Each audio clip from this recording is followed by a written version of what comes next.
insert a PICC line, your seniors say to you. But what is PICC? Where should the tip be? How does it go?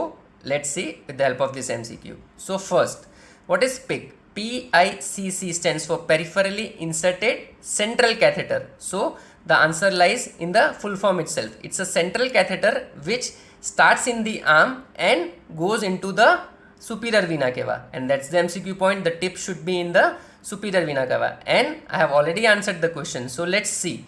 You are asked to insert a PICC line and an X-ray is taken. So where should the ideal position of the tip of the catheter be? And you have to localize. But if you know the answer, you may already see it. So the tip should be ideally lying in the superior vena cava.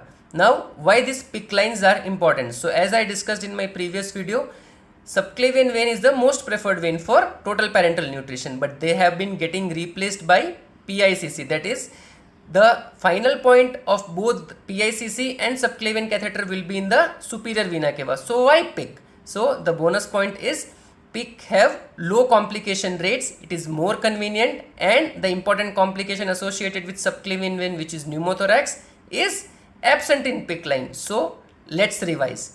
4 points. First, the vein preferred for total parenteral nutrition would be subclavian vein. The most common complication associated with subclavian vein would be pneumothorax. Third, PICC would start from the arm and then go into the central line. And fourth, the tip of both subclavian vein catheter as well as PICC should be in the superior vena cava. So that's the summary of whatever we have